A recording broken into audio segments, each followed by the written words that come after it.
कल कैसा रहा? सर इतना भी क्यों? दीप नहीं जलाई क्या?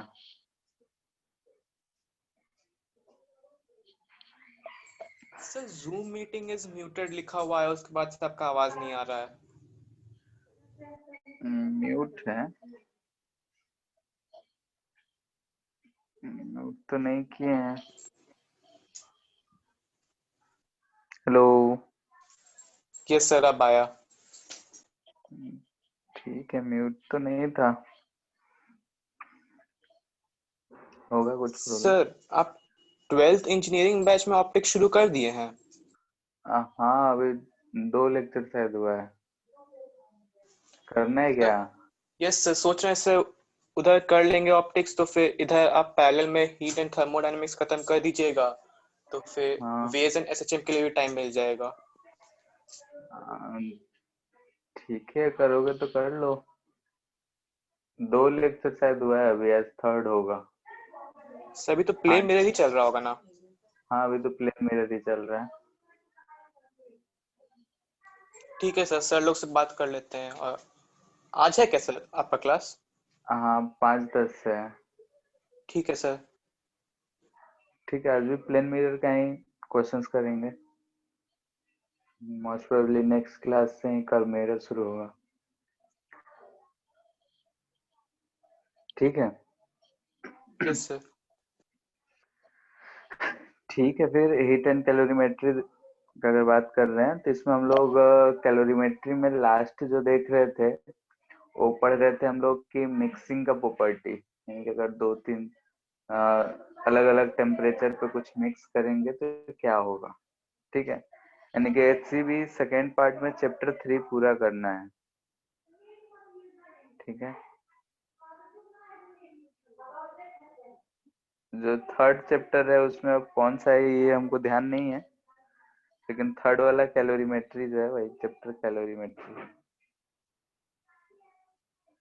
ठीक है, फुल थर्मल एक्सपेंशन फर्स्ट वाले में दे रखा है, तो अभी शुरू होगा आज।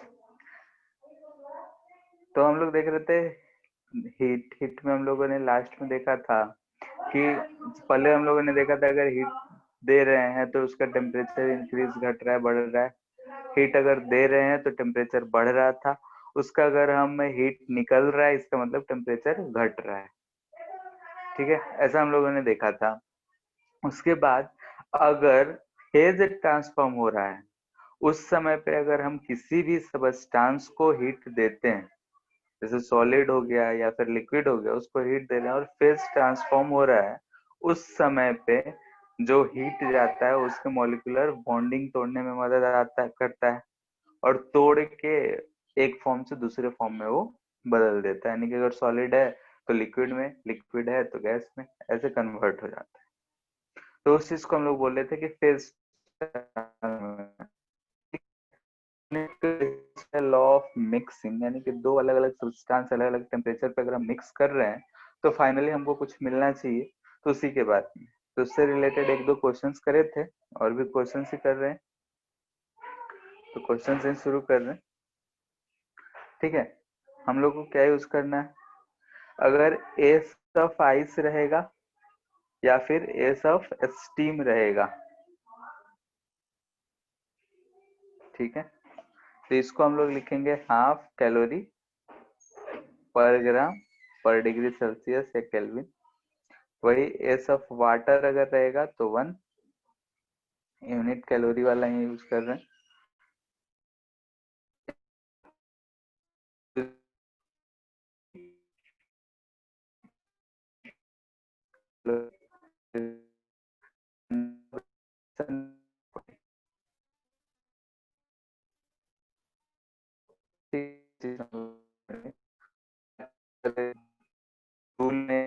रहेगा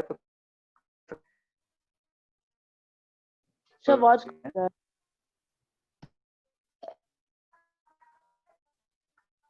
तो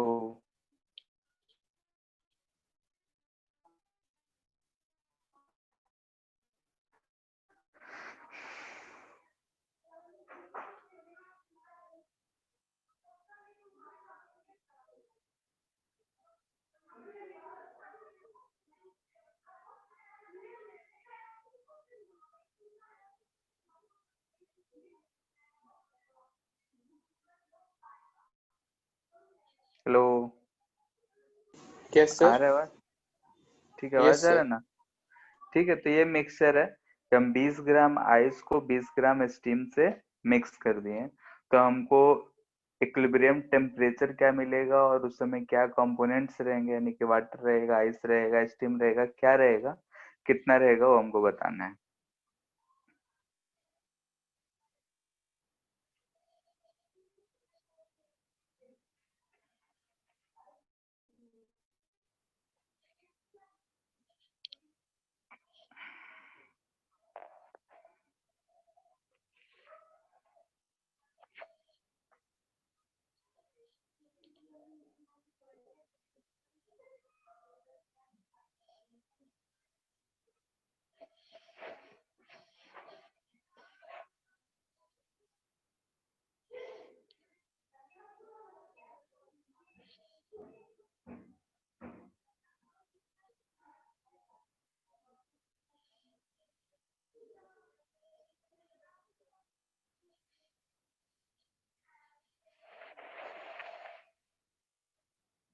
हम्म,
ठीक है, जैसे कि इसमें अगर देखेंगे, दोनों को मिक्स करेंगे हम, तो स्टीम का टेम्परेचर डाउन होगा और आइस का टेम्परेचर इंक्रीज होगा, यानी कि स्टीम से जो हीट निकलेगा वो आइस एब्जॉर्ब करेगा, ऐसा ही होगा। ठीक है, तो हम मैग्नीट्यूड वाइज ही दोनों में किसमें कितना एब्जॉर्ब हो रहा है, कौन सा रिलीज हो रहा है, उसको देख रहे हैं। आगे क्या? No sir.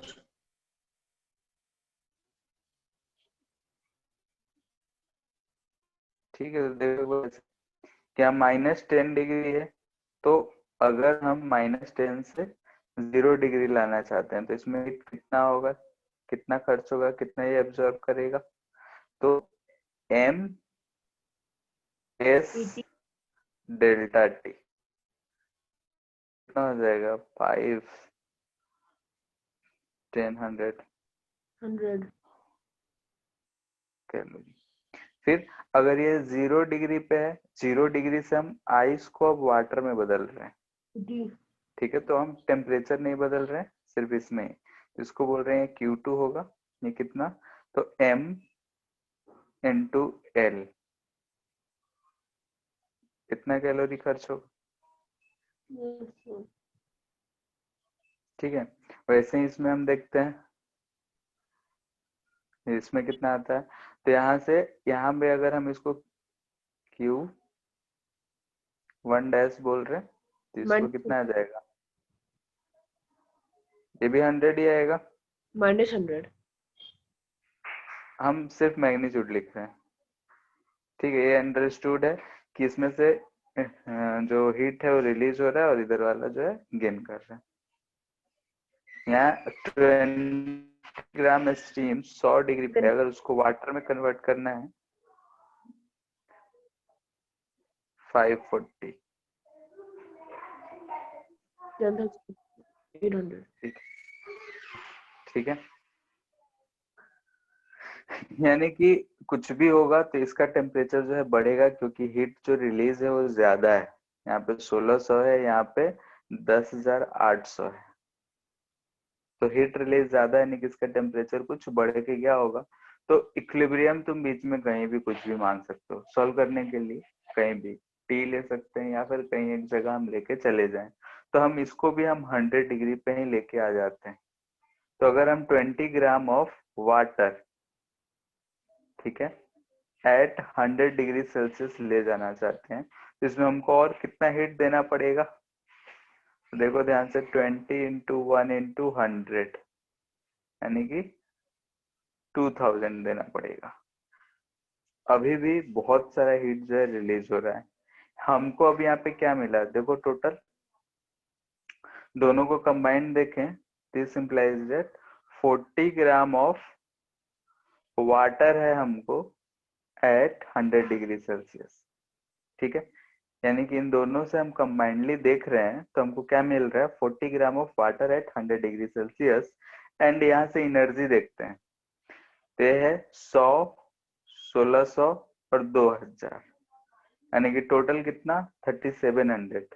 और इधर अगर देख रहे हैं तो 11,800 में हम 3700 अगर सब्ट्रैक्ट कर दें तो 100, 8100 कैलोरी हमको एनर्जी जो है एक्स्ट्रा हमने निकाल लिया है। ठीक है, यहाँ से एनर्जी से हमको क्या मिल रहा है कि हमने प्लस 8100 कैलोरी एक्स्ट्रा रिलीज्ड। ठीक है, यानी कि फाइनली अगर हम देखेंगे तो इतना हमने निकाल लिया है, तो हमको इतना एनर्जी देना पड़ेगा। अगर हम 40 ग्राम वाटर है उसमें इतना एनर्जी देंगे तो कितने ग्राम को हम स्टीम में कन्वर्ट कर सकते हैं। तो यहाँ से हमको दिख रहा है कि 8100 जो है m इंटू 540 है, तो यहाँ से हमको m मिलेगा, यानी कि 8100 बाई 540 कितना आ रहा ऊपर है। करिए ना, और थोड़ा ऊपर करिए ना।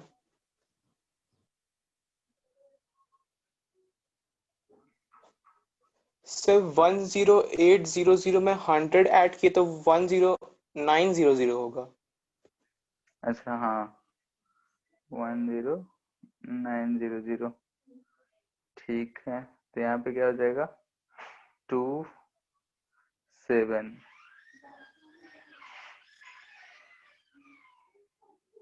7200।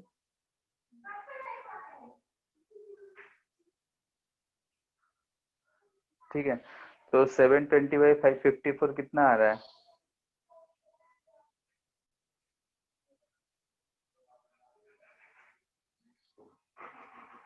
40/3। ठीक है भाई, 13.3 ग्राम आ रहा है। यानी कि जो इतना एक्स्ट्रा एनर्जी हम पहले निकाल चुके थे, ये निकला नहीं है, नहीं निकला, यानी कि इसको वापस से मिला है, वापस से मिला है तो इतना ग्राम जो है स्टीम बन गया है। ठीक है, अगर इतना ग्राम स्टीम बच गया है, यानी कि वाटर कितना बचा होगा, तो 14 में 13 पॉइंट इतना हम सब्ट्रैक्ट कर देते हैं तो 36.66 26.67। 26 या 30, अच्छा 26.67 ग्राम ऑफ वाटर। ठीक है, और ये दोनों किसने टेम्परेचर पे रहेंगे, तो एट 100 डिग्री सेल्सियस। ठीक है, तो फाइनली हमको क्या मिला कि 13.3 ग्राम स्टीम है, 26.67 ग्राम वाटर है, कितने टेम्परेचर पे, 100 डिग्री सेल्सियस। ठीक है, तो यहाँ पे हमने ऐसा क्यों किया, क्योंकि यहाँ से इसको इतना बनने में इतना एनर्जी रिलीज हो जाता है। ठीक है, बीच में होता हमको पता है कि इसमें से जितना एनर्जी रिलीज हुआ है इसमें उतना ही खपत होगा, लेकिन हमको पता नहीं है कितना क्या रिलीज होगा, तो हम एक इक्विलिब्रियम कुछ भी मान सकते हैं।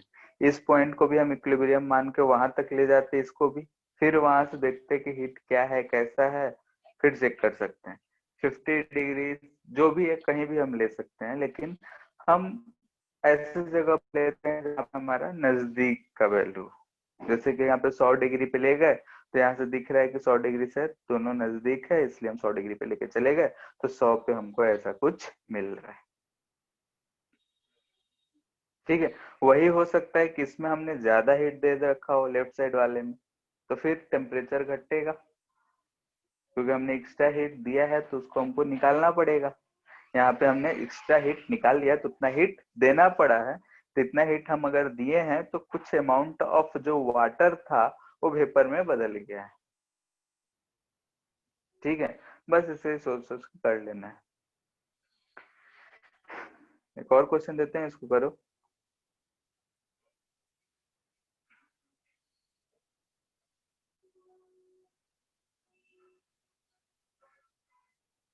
कह रहा है कि 200 ग्राम ऑफ वाटर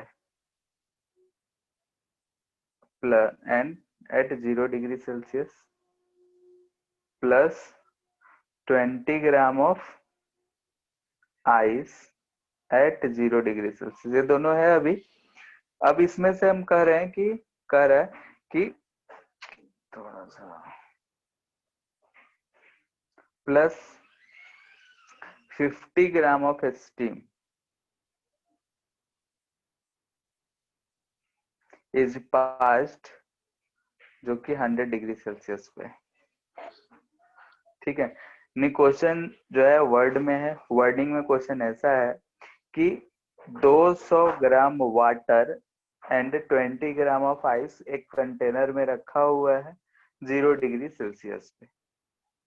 ठीक है, अब उसमें हम 50 ग्राम का जो स्टीम है एट 100 डिग्री सेल्सियस उसको हम पास कर रहे हैं, तो फाइनल मिक्सचर का टेम्परेचर और कंटेंट्स क्या होंगे वो बताना है। ठीक है, यानी कि तीनों को हम मिला रहे हैं। सेम वैसे ही सोचो।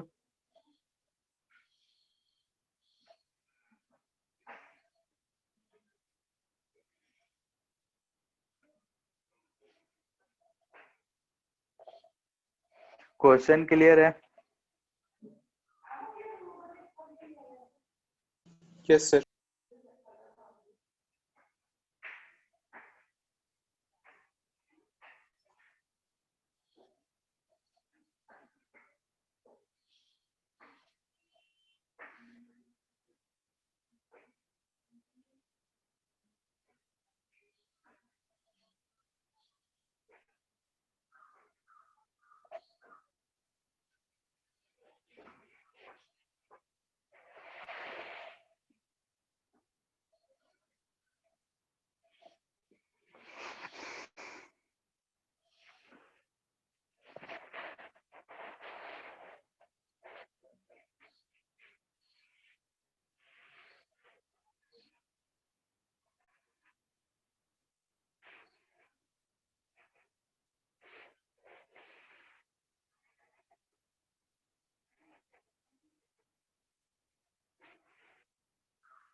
at 0 degrees Celsius. 80 डिग्री आ रहा है।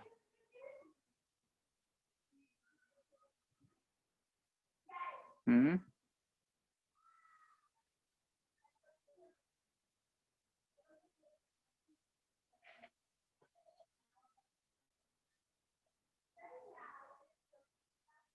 कितना आ रहा है?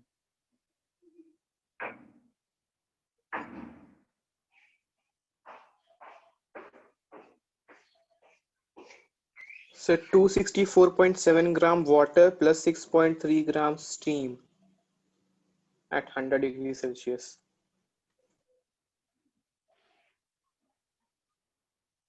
ठीक है, देख लेते हैं। 100 डिग्री सेल्सियस पे रह रहे हैं ना। Yes, sir.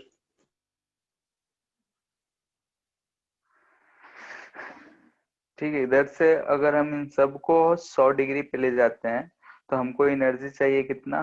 2216, यानी कि 23,600, और इधर है 27,000 कैलोरी। यानी कि हीट जो है एक्स्ट्रा जो हमारा रिलीज हुआ है वो कितना हो जाएगा? तो 27,23600 00 34. इतना कैलोरी यही आ रहा है। ठीक है, यानी कि अब हमको क्या मिल गया? तो 270 ग्राम of water eight 100 degree Celsius with 3400 extra energy. ठीक है, एक्स्ट्रा एनर्जी अगर हम दे रहे हैं तो इसमें से हमको क्या मिल रहा है? 3400 इक्वल टू m इंटू 540। तो m आ जाएगा 3400 बाई 540। कितना आ रही है? 6 पॉइंट समथिंग, जो भी है 6.2. 6.2 ग्राम। ये क्या है? It's the steam. 6.3, 6.3. 6.3 gram 6.29 steam आ आएगा रहा तो है। 6.3. ठीक है, इतना ग्राम स्टीम हो गया। तो मास ऑफ वाटर कितना बचा? 262.7 ग्राम। और दोनों का टेम्परेचर क्या है? तो 100 डिग्री। ठीक है, यानी कि 2 दे 3 दे कोई अलग मटेरियल दे दे। 263. क्या? 263.7. ठीक है, ठीक है। ऐसे में क्वेश्चन में हो सकता है कभी दे दे कि कभी कॉपर में कुछ मिलाया जा रहा है, कभी कोई मटेरियल दे दे। प्रोसेस हमारा यही होगा। ठीक है, कैसा भी क्वेश्चन दे, प्रोसेस हमारा यही रहेगा कि ऐसे ही हमको अप्रोच करना पड़ेगा।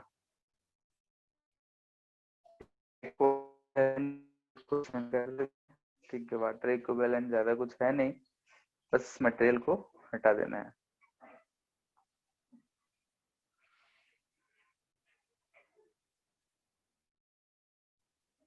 बोल रहा है कि इन अ कैलोरीमीटर जिसका वाटर इक्विवेलेंट है 40 ग्राम,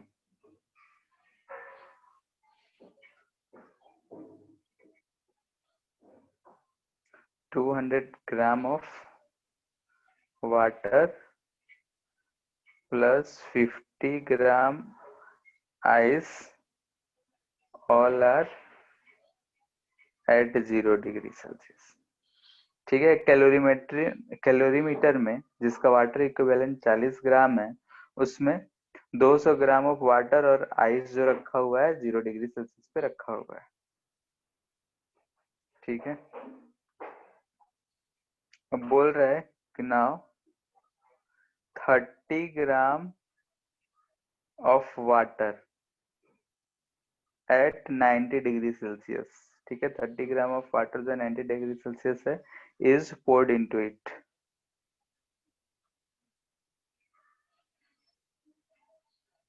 what will be final condition?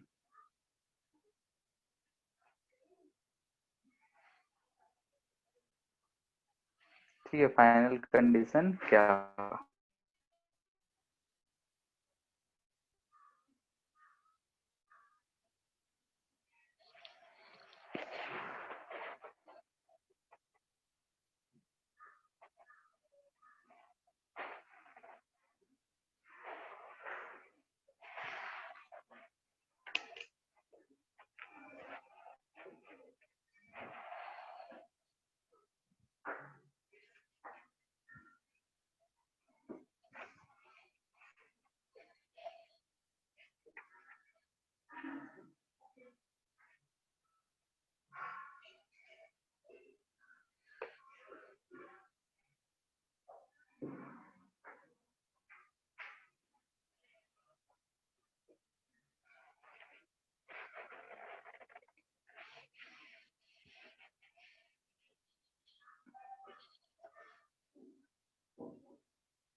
So 16.25 gram ice plus 263.7 gram water at 0 degree Celsius. ठीक है।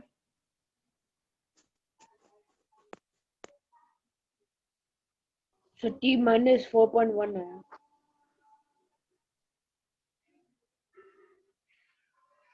है। टी कितना रहा है?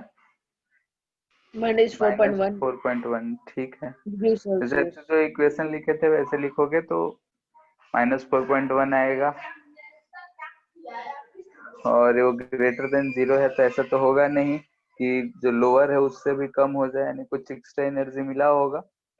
ठीक है, तो बुक से जाओगे तो उसी तरीके से बनाया हुआ रहता है कि हीट लॉस हीट गेन, हम बेसिकली जो अभी बताए हैं वही यूज करते हैं। तो यहाँ से हमको दिख रहा है क्या, 290 ग्राम of water eight 0 degree Celsius. इसको भी हम 0 डिग्री पे अगर लाएंगे तो 30 gram water at 0 degree Celsius हो जाएगा। इसमें हीट कितना रिलीज होगा, 3 इंटू 1 इंटू 90, 2700 2700 कैलोरी। ठीक है, यहाँ पे हमको 400 लगा है, 2700 रिलीज हो रहा है, यानी कि 1300 हमने एक्स्ट्रा दे दिया है। तो हमको इसमें से 1300 निकालना पड़ेगा, यानी कि हमको टोटल कितना मिल रहा है, 240 plus 50 plus 30 gram water. So water 263.75। हाँ ठीक है, ठीक है। और हीट कितना है, 1300 कैलोरी हमने एक्स्ट्रा दिया है, तो इतना निकालेंगे, इतना निकालेंगे तो जो वाटर है आइस में बदलेगा, वाटर आइस में कितना बदलेगा, तो m इंटू 80, यहाँ से हमको m मिल जाएगा 1300/80। ठीक है, 16.25 ग्राम। ठीक है, तो वाटर कितना मिल जाएगा,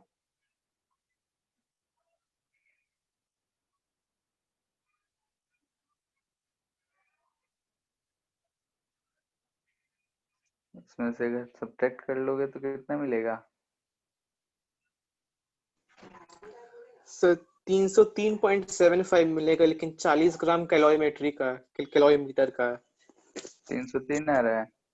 यस सर, 303.75। ठीक है, 40 कैलोरी मीटर का है।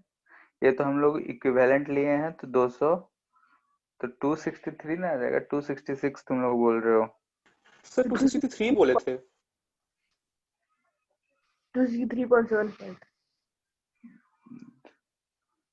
-40 एक इसका कैलोरी मीटर का, तो 263.75। ठीक है, कैलकुलेशन चेक कर लेना, हम कैलकुलेशन नहीं कर रहे। ठीक है, बाकी सबको क्लियर है कि कैसे क्या अप्रोच करना है? कुछ भी दे, कभी मरकरी देगा, कभी कॉपर को हीट करके आइस पे रख देगा, कभी कुछ करेगा, प्रोसेस यही होगा। ये ध्यान रहे कि सबका क्वेश्चंस में जो स्पेसिफिक हीट है, लेटेंट हीट है, ये सब दिया रहता है।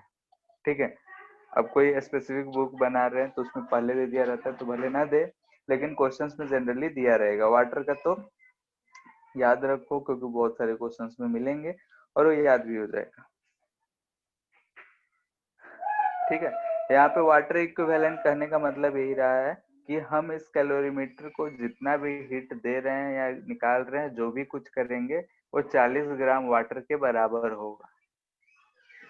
कभी कभी क्वेश्चंस में इसका मास और इसका स्पेसिफिक हीट दिया रहता है, वाटर इक्विवेलेंट नहीं दिया रहेगा, तो उस समय हम उसको एक एक्स्ट्रा सब्सटेंस रखेंगे, उसको अलग से सॉल्व करेंगे, तो थोड़ा हम लोग कैसे, तो इक्विवेलेंट फाइंड करके MsW उन दोनों का जो भी मटेरियल है उसका S ऑफ वाटर, इससे हम लोग मास वाटर इक्विवेलेंट फाइंड करके फिर उसको वाटर एज्यूम करके हम लोग सॉल्व कर लेते हैं। लास्ट में जैसा करना होगा उसको देख लेते हैं। ठीक है, तो ये सब सवाल है। इसके बाद है हम लोग का थर्मल एक्सपेंशन।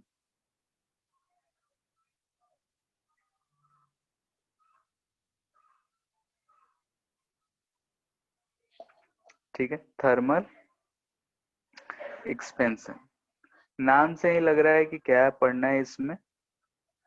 अगर हम लोग किसी भी सब्सटेंस को हीट देते हैं, जैसे कि अगर हम कोई सा भी एक रॉड ही ले ले, आयरन का ही रॉड ले ले और उसको हीट करते हैं, तो हीट करते हैं तो उसका जो सब मॉलिक्यूलर डिस्टेंस होता है सबका, वो एक्सपेंड करता है। जैसे अगर हम मान ले कि हमारे पास कोई भी एक सब्सटेंस है, ये उसका मॉलिक्यूलर डिस्टेंस है, स्टेबल है, बढ़िया है, एक जैसे मस्त रह रहे हैं। अगर हम इसको ऐसे हीट करने लगे, ठीक है, यानी कि हम हीट कर दिए, हीट करेंगे तो क्या होगा कि इनके जो मॉलिक्यूल्स का बीच का दूरी है वो थोड़ा एक्सपेंड कर जाता है। ठीक है, यानी कि अगर हम इसको बोल रहे हैं R0, तो ये डिस्टेंस जो हो जाएगा R ग्रेटर देन R0 हो जाता है। ये क्यों होता है? क्योंकि जब हम हीट करते हैं तो मॉलिक्यूल्स वाइब्रेट होने लगते हैं। अगर गैस मॉलिक्यूल हो तो भी, वाटर मॉलिक्यूल्स हो तो भी, सॉलिड हो तब भी। ठीक है, यानी कि हीट देने से क्या होगा, मॉलिक्यूल्स मॉलिक्यूल्स या फिर एटम्स स्टार्ट्स वाइब्रेटिंग। ठीक है, यानी कि वो अपने पोजीशन पे क्या करने लगता है, वाइब्रेशन उसमें शुरू हो जाता है। जैसे जैसे हम टेम्परेचर इंक्रीज करेंगे वैसे वैसे उसमें वाइब्रेशन इंक्रीज होगा। वही वाइब्रेशन इंक्रीज होते होते वाइब्रेशनल एनर्जी अगर उसका बॉन्डिंग एनर्जी से ज्यादा हो गया तो टूट जाता है। जैसे कि हम लोगों ने देखा था फेज चेंज के दौरान कि अगर हम हीट दे रहे हैं तो उसका बॉन्डिंग टूट रहा है। तो कैसे टूट रहा है? तो वही चीज है कि जब हम उसको हीट करना शुरू करते हैं तो जो मॉलिक्यूल है वो वाइब्रेट करना शुरू करता है। वाइब्रेट करते करते उसमें जो है वाइब्रेशनल एनर्जी, एक फॉर्म ऑफ काइनेटिक एनर्जी है, वो उसका बढ़ने लगता है। अगर वो एनर्जी उसका ग्रेटर देन जो बॉन्डिंग एनर्जी है उससे ज्यादा हो गया तो बॉन्ड टूट जाता है। यानी कि वो मॉलिक्यूल फ्री टू मूव हो जाता है। तो सॉलिड एक क्रिस्टल है, उसके अगर मॉलिक्यूल्स टूट टूट के फ्रीली मूव करने लगेंगे तो बोलते हैं कि वो लिक्विड जैसा बिहेव करने लगा, लिक्विड में कन्वर्ट कर गया है। वही अगर लिक्विड को हीट करेंगे तो गैसेस और ज्यादा फ्री हो जाएंगे, और वो गैसेस बोल रहे हैं, वो जो मॉलिक्यूल्स हैं और ज्यादा फ्री हो जाएंगे और गैस पार्टिकल की तरह ऊपर भागने लगेंगे, नहीं गैस में बदल गया है। फिर से इसमें वही एनर्जी कर्व हम ड्रॉ कर रहे हैं।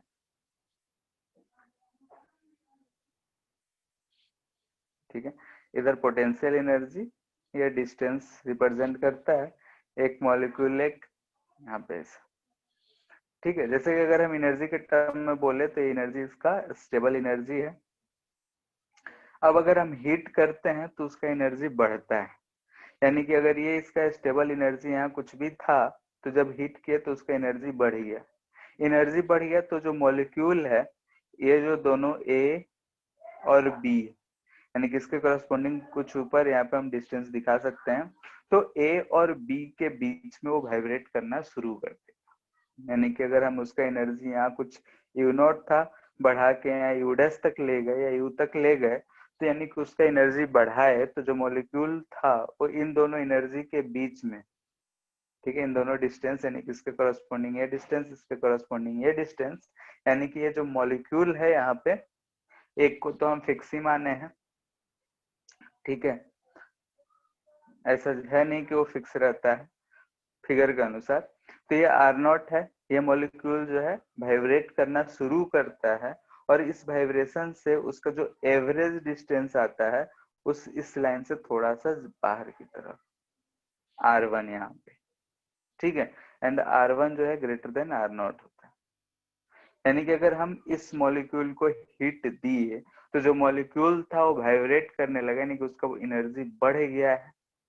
वो एनर्जी अगर बढ़ते गया यानी कि उसका जो वाइब्रेशन होने से, यानी कि जो इक्विवेलेंट जो लाइन था इसके अबाउट वाइब्रेट करते करते करते करते उसका एनर्जी बढ़ता जा रहा है, यानी कि उसका एवरेज डिस्टेंस जो है बढ़ता जा रहा है। वही एवरेज डिस्टेंस हर मॉलिक्यूल के बीच में बढ़ता है। तो ये जो हमारा मान लेते हैं कि कोई एल लेंथ का रॉड था और इसको हम हीट दिए तो ये अब कुछ बढ़ के एल प्लस डेल्टा एल हो जाता है, ठीक है। और इसी चीज को बोलते हैं हम लोग हीट के कारण जो एक्सपेंशन हुआ है, इसलिए हम लोग इसको बोलते हैं थर्मल एक्सपेंशन, ठीक है। यानी कि क्यों हो रहा है ये बात क्लियर है कि अगर हम हीट दे रहे हैं तो मॉलिक्यूल्स वाइब्रेट करेंगे, वाइब्रेट करने से उनका एवरेज डिस्टेंस बढ़ जाता है। हर मॉलिक्यूल्स के बीच का अगर एवरेज डिस्टेंस बढ़ रहा है तो ऑफ कोर्स ओवरऑल जो मटेरियल था, फेज ट्रांसफॉर्मेशन का यहाँ बात नहीं हो रहा है, ठीक है, तो उस समय उसका जो साइज है वो बढ़ना चाहिए, क्योंकि हर मॉलिक्यूल का एवरेज डिस्टेंस बढ़ता जा रहा है तो ओवरऑल साइज था जो मटेरियल का वो भी बढ़ेगा, और वही जो बढ़ रहा है हीटिंग के कारण उसको हम लोग बोल रहे हैं थर्मल एक्सपेंशन, ठीक है। तो बोल सकते हैं एक्सपेंशन ऑफ मटेरियल, ठीक है, सॉलिड लिक्विड गैस जो भी हो, मोस्टली सॉलिड में ही पता चलता है, सॉलिड या लिक्विड में, गैसेस में क्या ही पता चलेगा, due to heat is called thermal expansion,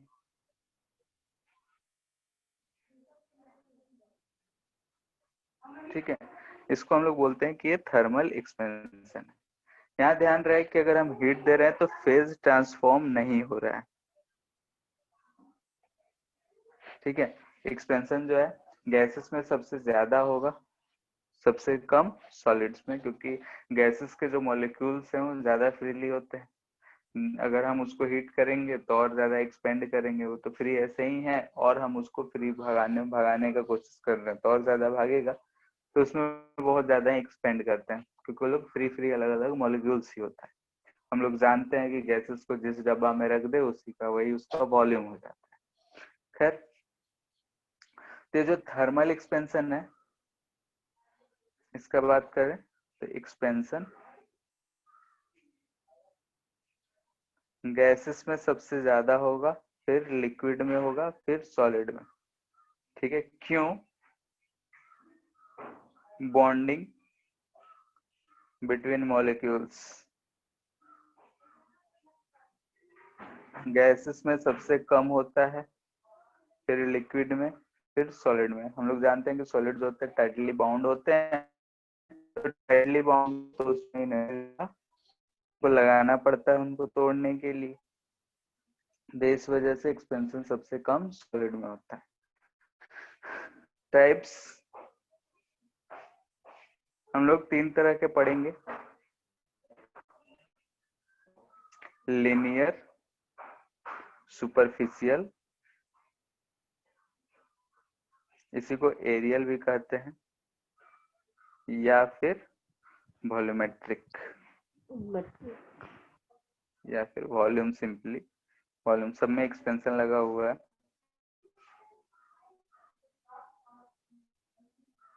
ठीक है, एक्सपेंशन में लिनियर एक्सपेंशन, सुपरफिशियल या एरियल एक्सपेंशन करते हैं, वॉल्यूमेट्रिक या सिंपली वॉल्यूम एक्सपेंशन करते हैं। ये 3 तरह का एक्सपेंशन देखेंगे। लिनियर बात समझ में आ रहा है कि रॉड होगा तो उसका जो एक्सपेंशन होगा उसमें लेंथ में एक्सपेंशन होगा। ठीक है, एरियल सुपरफिशियल ये कर रहे हैं, यानी कि इसमें एरिया का एक्सपेंशन होगा और ये वॉल्यूम का एक्सपेंशन होगा। ठीक है,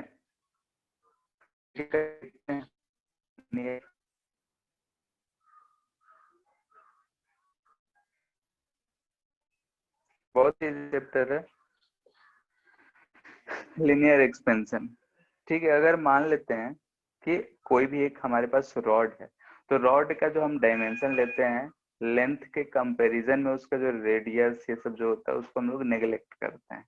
तो इसीलिए हम लोग उसका सिर्फ लेंथ देखते हैं। ऐसे है तो भी कोई भी वॉल्यूम ही है, लेकिन उसको हम रॉड मानते हैं, थिन रॉड मानते हैं, तो उसका जो बाकी जो डायमेंशंस है उसको हम लेंथ के कंपैरिजन में नेग्लेक्ट करते हैं, इसलिए सिर्फ लेंथ लेते हैं।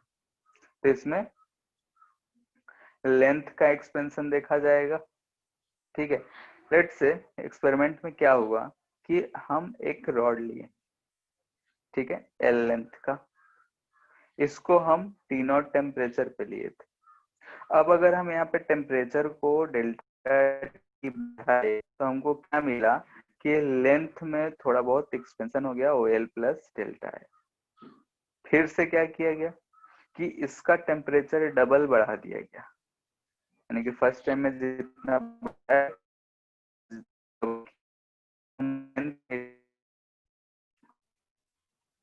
इतना, यानी कि लेंथ में ऐसा चेंज आया। अगेन हम फिर से वही रॉड लिए एल लेंथ का T0 टेम्परेचर पे, इसका टेम्परेचर बढ़ा के जब डेल्टा टी किए तो हमको क्या मिला, L प्लस डेल्टा एल। फिर से हम क्या किए इसमें कि 12 लेंथ का T0 टेम्परेचर पे लिए। ठीक है, अगेन हम 12 लेंथ का T0 टेम्परेचर पे लिए, इसको अगर हम फिर से उतना ही टेम्परेचर हीट करें तो हमको क्या मिला, ये 12 प्लस 2 डेल्टा एल।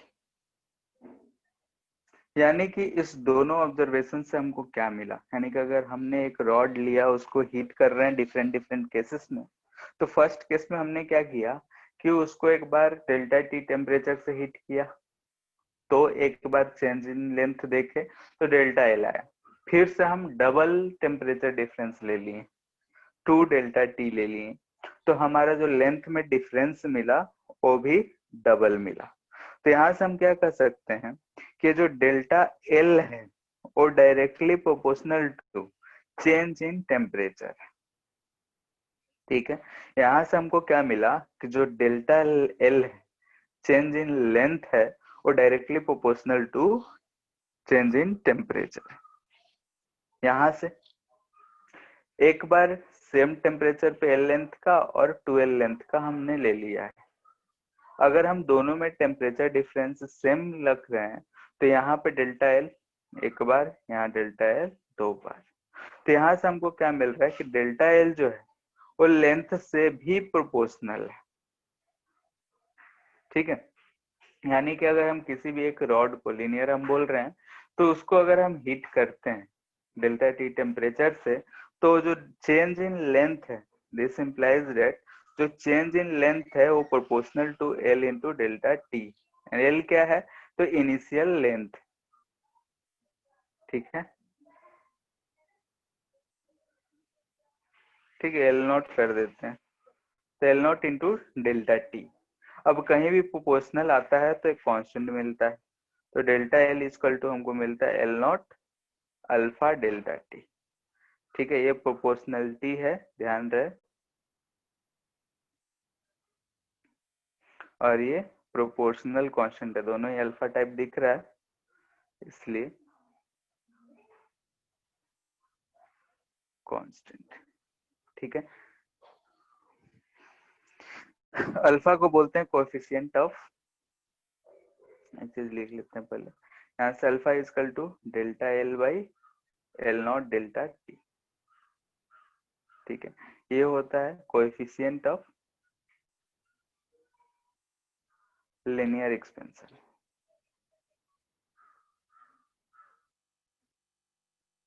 ठीक है, coefficient of linear expansion delta L by L delta T. Unit ध्यान से देखो तो क्या है, डेल्टा एल का भी मीटर, एल नॉट का भी मीटर कट जाएगा, ये पर डिग्री सेल्सियस या पर केल्विन है, तो हम डिग्री सेल्सियस इनवर्स लिख देते हैं या फिर केल्विन इनवर्स। ठीक है, पर डिग्री सेल्सियस या पर डिग्री यूनिट केल्विन। ऑल्सो हम बोल रहे हैं डेल्टा एल, तो डेल्टा एल क्या होता है? फाइनल माइनस इनिशियल, यही क्या आ रहा है? L not alpha delta T. तो हमको फाइनल लेंथ कितना मिल जाएगा, ध्यान से देखो तो 1 प्लस अल्फा डेल्टा टी। ठीक है, ये हमको क्या मिल रहा है? फाइनल लेंथ, यानी कि अगर हम डेल्टा टी टेम्परेचर में चेंज लाए हैं तो जो हमारा फाइनल लेंथ है वो इतना है, या फिर यहाँ से देख रहे हैं तो चेंज इन लेंथ जो है इतना है। डेल्टा टी टेम्परेचर चेंज किए तो चेंज इन लेंथ इतना, ये इनिशियल लेंथ पे भी डिपेंड करता है और टेम्परेचर पे भी डिपेंड करता है।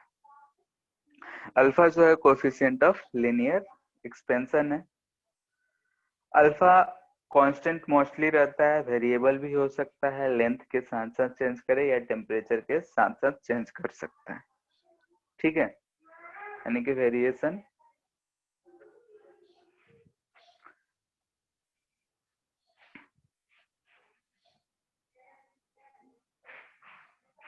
अगर पहला दे दे, ऐसे लिख देते हैं लेंथ।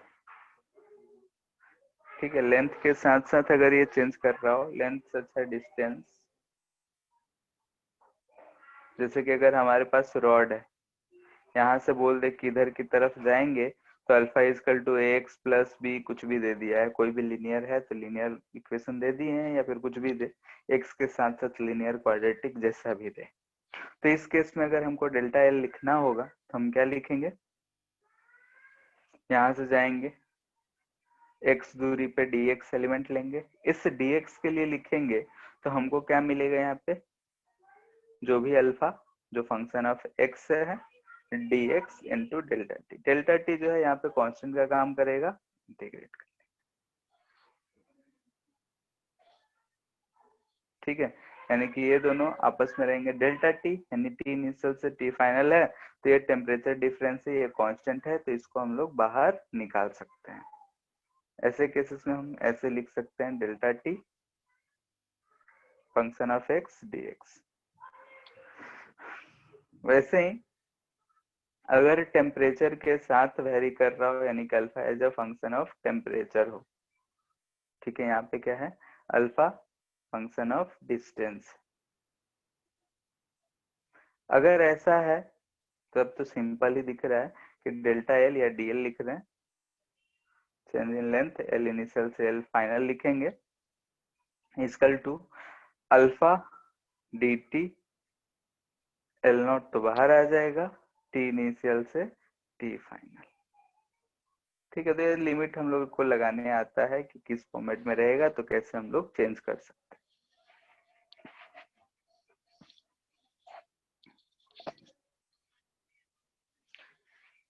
सेकेंड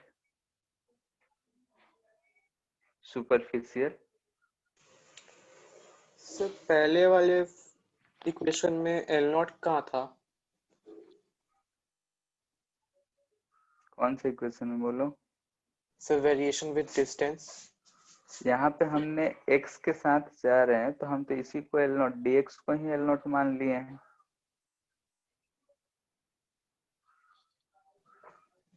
उसका लेंथ के साथ, एक्सपेंशन देख लेंगे और फिर उसको इंटीग्रेट कर देंगे। हाँ मतलब कि इसका एक्सपेंशन dl लिख रहे हैं, टोटल के लिए इंटीग्रेट करेंगे। ठीक है सर। ठीक है,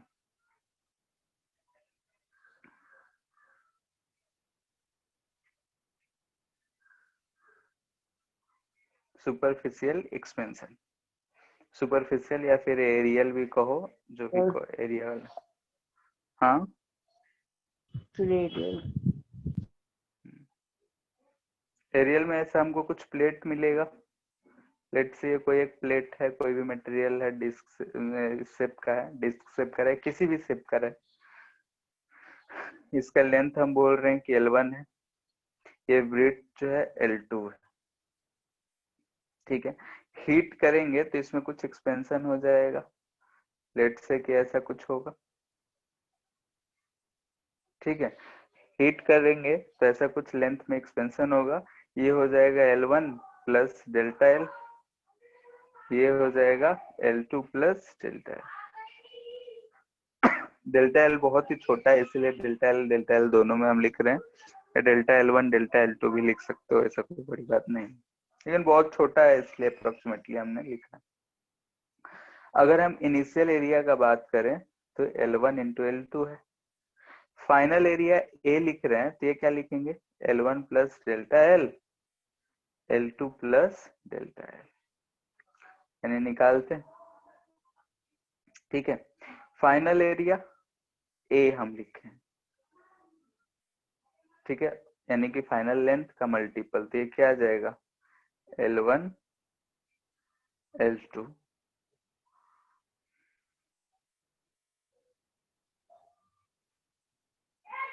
L1 प्लस, अच्छा डेल्टा एल। ठीक है, ऐसे डेल्टा एल के टर्म में लिख लेते हैं ऐसे। ठीक है, डेल्टा एल अल्फा भी। अगर आइसोट्रोपिक मटेरियल है, आइसोट्रोपिक पता है? No sir. ठीक है, आइसोट्रोपिक मटेरियल या फिर केमिस्ट्री का टर्म है कि जो भी चेंज होगा वो सब तरीके से सेम होगा। ठीक है, मटेरियल है यानी कि कोई भी चेंज हम कर रहे हैं तो हर डायरेक्शन में सेम होगा, तो उसको बोलते हैं आइसोट्रोपिक मटेरियल या isotropic process. Change will be same for all direction. ठीक है, तो ये इसको हम क्या लिख सकते हैं? L1 1 plus alpha delta T. हम आइसोट्रोपिक माने हैं तो इस मटेरियल का अल्फा अल्फा होगा, जो हम लीनियर एक्सपेंशन का बात कर रहे हैं। वैसे ही इसको क्या लिख सकते हैं हम?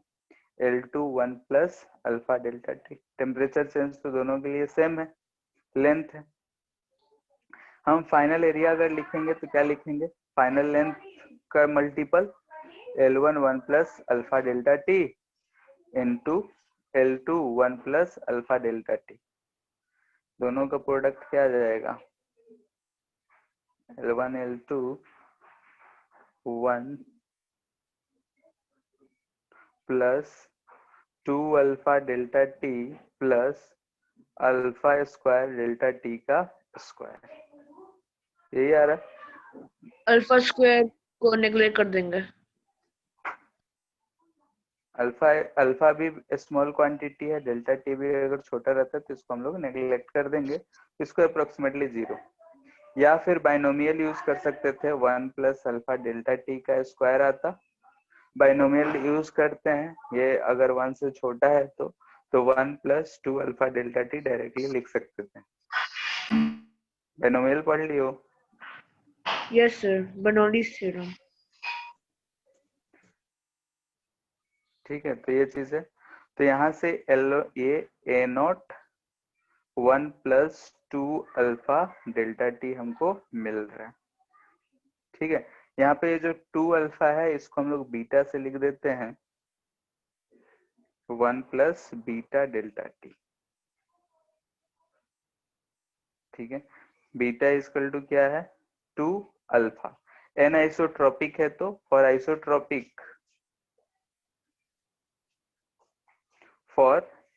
एन आइसोट्रोपिक रहेगा beta equal to alpha Y. ठीक है, दो डायरेक्शन है तो उसके लिए alpha X plus alpha Y लेते हैं, यहाँ पे अल्फा प्लस बीटा आ रहा है। बीटा क्या है तो coefficient of superficial expansion.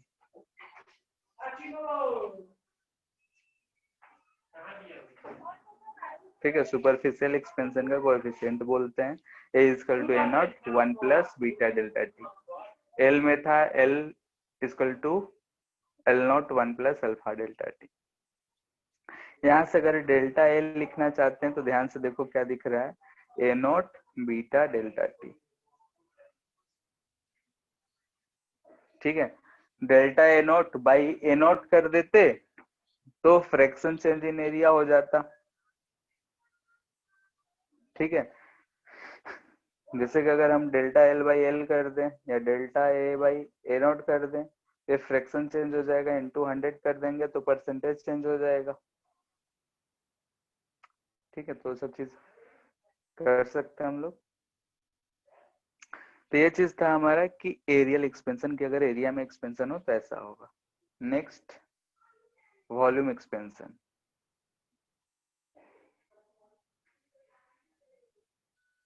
Similarly कह सकते हैं कि लेट से अगर एल एल एल रहता तो क्या आएगा बताओ।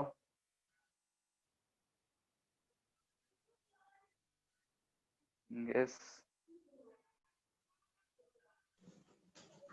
L naught into 1 plus 3 alpha delta t।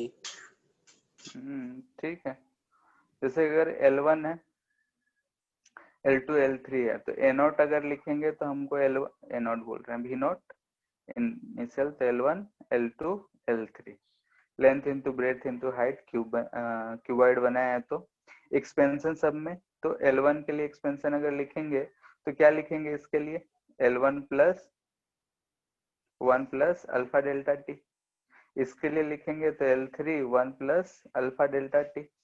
वैसे ही इसके लिए लिखेंगे तो लिखेंगे 1 plus alpha delta T L2।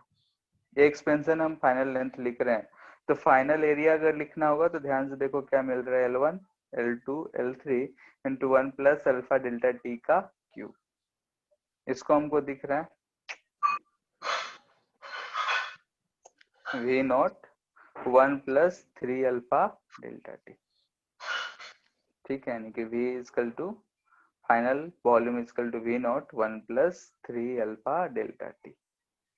इस जो 3 अल्फा है इसको हम लोग गामा से रिप्लेस कर देते हैं।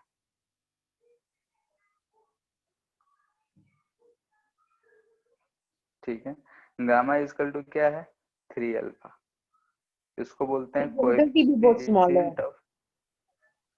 हाँ सो डेल्टा टी भी स्मॉल है बहुत।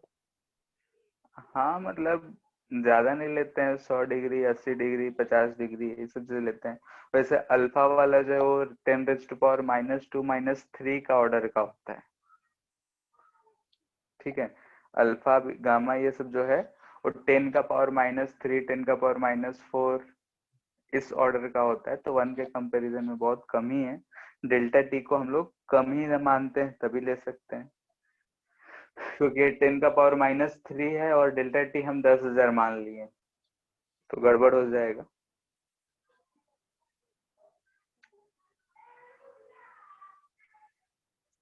एक्सपेंशन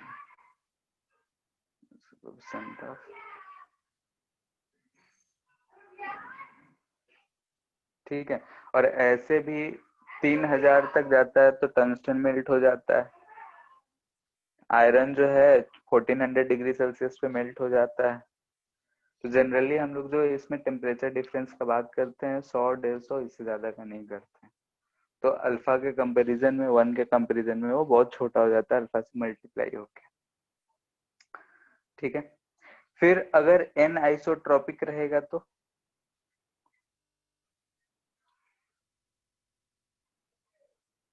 गामा जो लिखेंगे alpha x plus alpha y plus alpha z, यानी तीनों डायरेक्शन कोई सा भी दे रखा हो तो उसके लिए हम लोग ये चीज यूज करेंगे। तीनों डायरेक्शन में अलग अलग अगर वेरिएशन हो, अलग अलग एक्सपेंशन हो, तो हम गामा के लिए alpha x plus alpha y plus alpha z करेंगे। मोस्टली केसेस हमको आइसोट्रोपिक ही मिलेंगे। तो for isotropic material alpha is to beta is to gamma जो दिख रहा है वो हमको 1:2:3 दिख रहा है।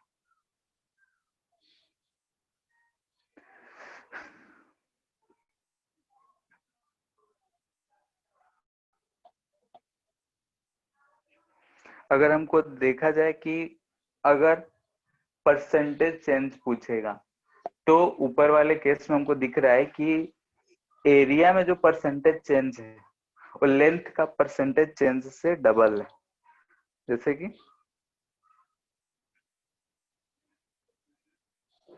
एरिया जो होता है एल स्क्वायर या ए स्क्वायर जो भी होता है, तो अगर हम डी ए बाई ए लिखेंगे तो ये लिखेंगे 2 डेल्टा एल बाई एल। अच्छा, एरर वाले में ये सब हम लोग पढ़ लिए थे ना? Yes sir. हाँ, तब तो आ जाएगा। ठीक है, ए इजकल टू इतना, तो डी ए बाई, यानी कि अगर हम परसेंटेज चेंज इन एरिया निकालेंगे तो दिख रहा है परसेंटेज चेंज इन लेंथ का डबल है। अगर 100 से मल्टीपल कर दे दोनों तरफ तो परसेंटेज चेंज हो जाएगा।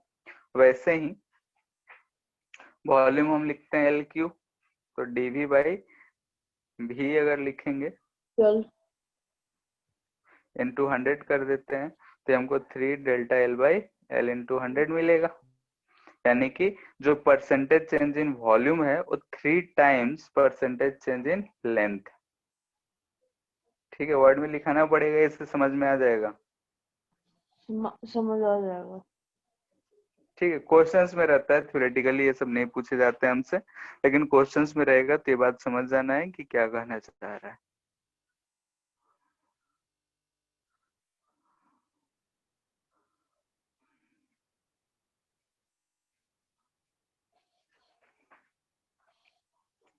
ठीक है, second, value of alpha is not constant for a given solid। ठीक है, यानी कि प्रॉपर्टी ऑफ मटेरियल नहीं है, it depends on temperature range for which it is measured. यानी कि डिफरेंट डिफरेंट टेम्परेचर रेंज के लिए अल्फा बीटा गामा जो भी है अल्फा पे डिपेंडेंट है। तो ये जो वैल्यू है किसी भी सॉलिड, जैसे अगर बोल दे आयरन है इसका अल्फा इतना होगा, तो हमेशा उतना नहीं होगा। हाँ, किसी टेम्परेचर रेंज के लिए उतना है, सही है, कांस्टेंट है, मजे में है, बढ़िया है। लेकिन अगर टेम्परेचर हम बढ़ा रहे हैं तो अल्फा वैल्यू चेंज हो सकता है, बीटा वैल्यू चेंज हो सकता है। ठीक है, ऊपर अगर चेंज नहीं होता तो हम ये बात नहीं लिखाए होते। ठीक है, ये दोनों चीज नहीं कराए होते। तो थ्योरेटिकली पूछा जाता है ये सब चीजें, तो इस बात का ध्यान रखना है कि अल्फा वैल्यू जो है चेंज हो सकता है, क्योंकि जनरली होता है कि जो कांस्टेंट आता है वो हमारा गिवन लगभग कांस्टेंट ही मिलता है, जो प्रोपोर्शनलिटी कांस्टेंट आता है।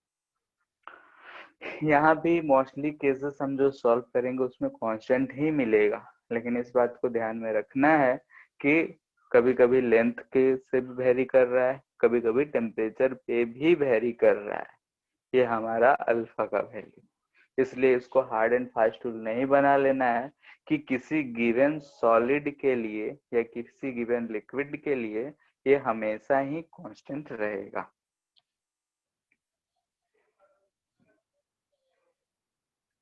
ठीक है।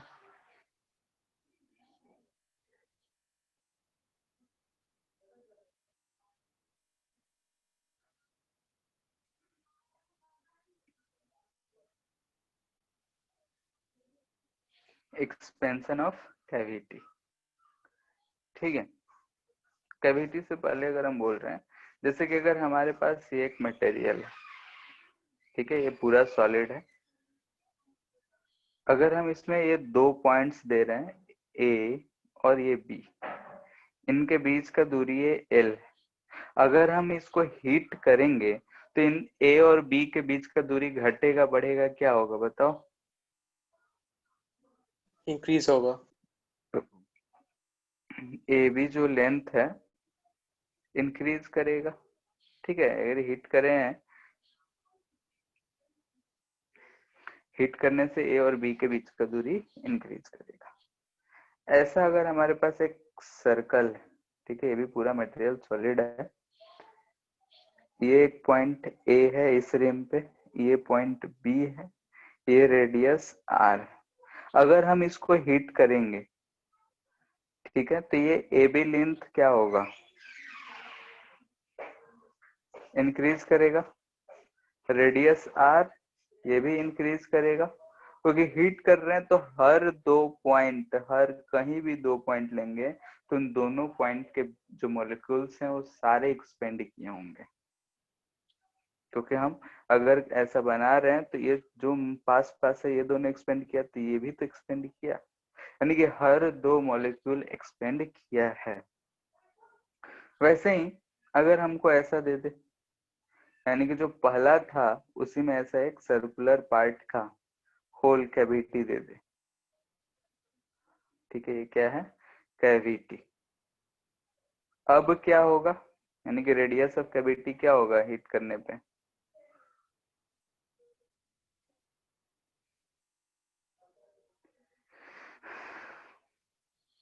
बोलो। डिक्रीज। ठीक है, यही चीज होता है कि जनरली हम लोग यही समझते हैं कि अगर मटेरियल जो है वो एक्सपेंड कर रहा है, एक्सपेंड कर रहा है, बीच में अगर कैविटी है, ये इधर भाग रहा है, ये इधर भाग रहा है, ये इधर भाग रहा है, ये इधर भाग रहा है, तो यहाँ पे भी ये सब इधर भाग रहा होगा और ये डिक्रीज होगा। ठीक है, ये जनरल मिसकंसेप्शन है, ऐसा नहीं होता है। यहाँ पे क्या बात है कि अगर ये दोनों जो मॉलिक्यूल्स हैं, दोनों के रिम पे जो मॉलिक्यूल्स हैं, यहाँ ध्यान से, ये गायब हो गया, ठीक है, इस रिम पे ये जो दोनों मॉलिक्यूल्स दिख रहे हैं, अगर हम हीट कर रहे हैं तो उन दोनों मॉलिक्यूल्स के बीच का भी दूरी बढ़ेगा। ठीक है, यानी कि अगर हम इसको ए और बी बोल रहे हैं तो ये जो दोनों मॉलिक्यूल्स हैं इनके बीच का दूरी भी बढ़ता है।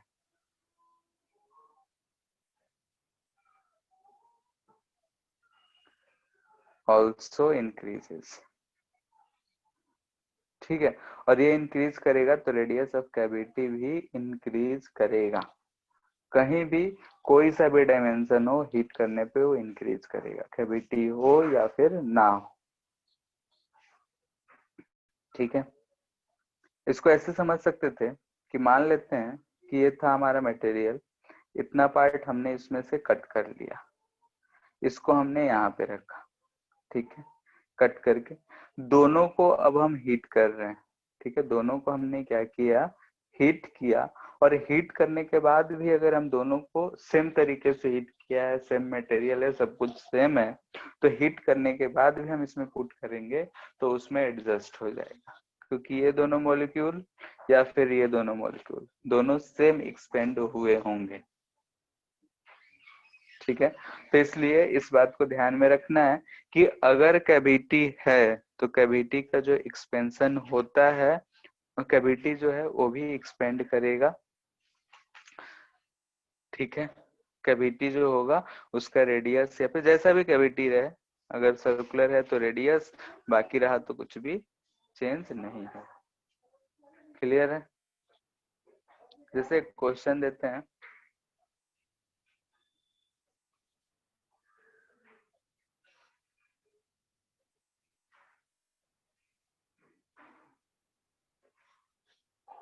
ठीक है, सारा मटेरियल है, सिर्फ ये दोनों कैविटी है। ये R1 रेडियस है, ये R2 है, ये लेंथ L है, ये B है,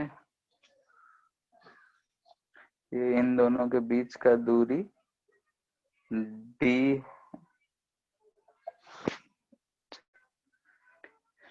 ठीक है, ऑन हीटिंग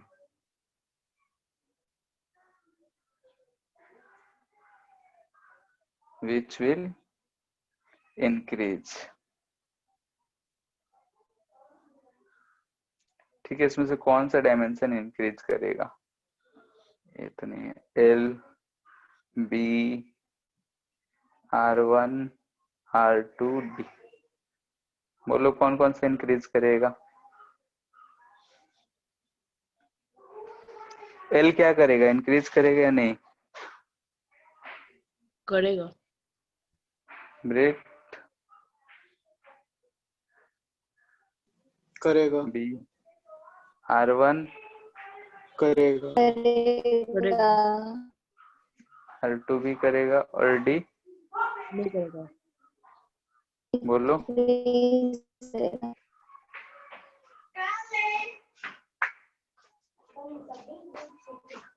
D नहीं करेगा, D भी करेगा।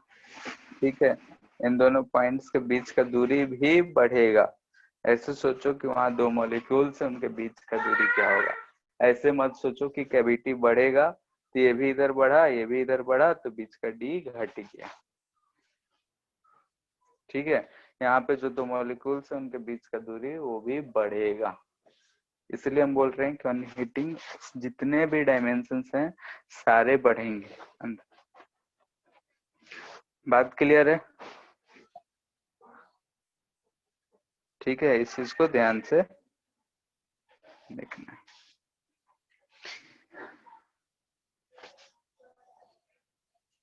ठीक है, यानी कि ऐसा नहीं है, ऐसे नहीं सोचना है कि बढ़ रहा है तो इधर की तरफ। हाँ बढ़ा है, सब बढ़ा है, उसमें वो भी रिलेटिवली बढ़ा है, इसलिए एक्सपेंशन हुआ है। ठीक है, अब इससे रिलेटेड नेक्स्ट क्लास में कुछ क्वेश्चंस करेंगे, फिर इसके जो एप्लीकेशंस हैं, यानी कि कहाँ कहाँ पे ये इफेक्ट डालते हैं हीटिंग के कारण, कहाँ कहाँ पे इफेक्ट हो सकता है, वो सब चीजें हम लोग देखेंगे। ठीक है, जैसे कुछ एग्जांपल है, टाइम पीरियड, सिंपल पेंडुलम है, उसका टाइम पीरियड पे इफेक्ट डालता है। हम लोग दूध गर्म करते हैं तो जिस कंटेनर में हम रखे हैं वो भी एक्सपेंड करना चाहिए, वो भी एक्सपेंड करता है, दूध भी एक्सपेंड करता है। दूध ज्यादा एक्सपेंड कर जाता है इसलिए गिरने लगता है। तो सब चीजें देखेंगे, कब गिरेगा कब नहीं गिरेगा। ठीक है, तो कुछ एप्लीकेशंस देखेंगे, फिर थर्मल स्ट्रेस। स्ट्रेस जो हम लोगों ने पढ़ा था, तो उसी चीज को हीट के कारण अगर एक्सपेंशन हो रहा है तो स्ट्रेस स्ट्रेन क्या डेवलप होगा, वो सब चीजों के बारे में बात करेंगे। ठीक है, तो आज के लिए इतना ही। और ये कैलोरीमेट्री जो चैप्टर है उसको पूरा खत्म कर लो। एचसी वर्मा में सेकंड पार्ट का थर्ड चैप्टर है। ठीक है, thank you sir. Thank you too. Thank you, sir. Thank you to.